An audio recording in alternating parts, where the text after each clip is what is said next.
believe all children should grow up feeling that they are the center of the universe. When my life led me here to Tanzania, I couldn't help but notice all of these kids living on the street, kids who were the center of nobody's universe, kids who had no future except for violence and starvation.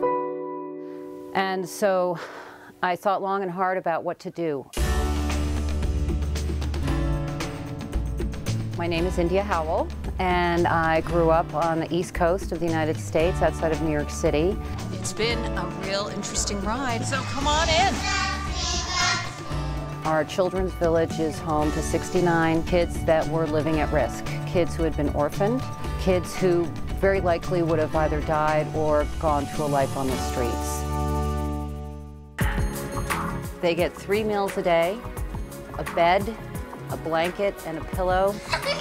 Musa, where do you sleep? Do you want to show them your bed? Up. Up? They are living so far and away better than they ever did or ever could have dreamed of living. This is my first. Somebody asked me early on if we would be allowing adoption, and my immediate response was no. I tell these kids the minute they arrive, you are safe, you're part of a family now. You're never going to have to feel unwanted again. You're home. I can't say that to a kid if there's a chance that they might be adopted. And so we knew from the first that this is forever. Family is forever. Who's the boss now? Yep. All of the house mothers that are permanently there are Tanzanian. The volunteers from the West, they come and go. The mamas are the driving force in those households. Check. They're really getting this fabulous mix of influence and mentoring that I actually think all children would benefit from. Our social workers are Tanzanian, and then the next driving force, they're teachers at school that are Tanzanian. I really believed that our kids should go to the local government school because I wanted them to grow up as part of a community. Unfortunately, the school was so poor, and they had, I think, 6 or 7 teachers, 450 students. They didn't even have chalk. They didn't have pencils. They didn't have textbooks. What I saw was my kids marching off to school every day, all bright and fresh and ready to learn, and it was an impossible situation.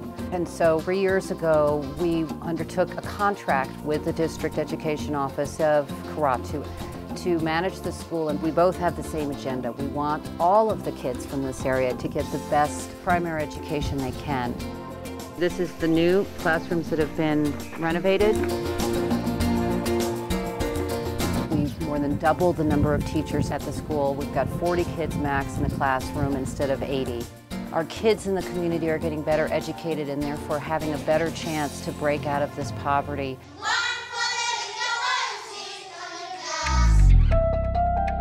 One of the early challenges that we had to face was medical care. I wanted my kids to have not just the best of education and the best of home.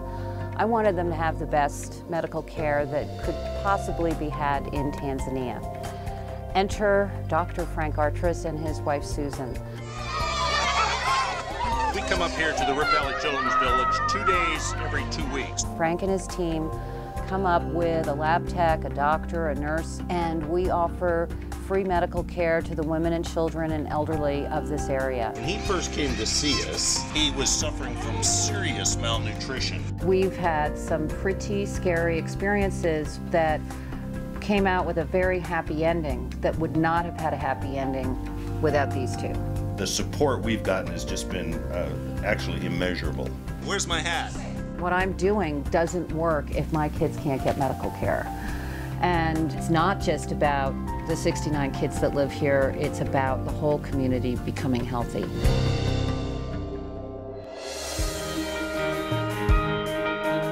Change can come, change that lasts. What we are doing here is working towards lasting change, towards a community that one day won't need us anymore. These kids today are living in a family. They're not orphans anymore. They are all a part of a big family, the Rift Valley Children's Village family, and they know it.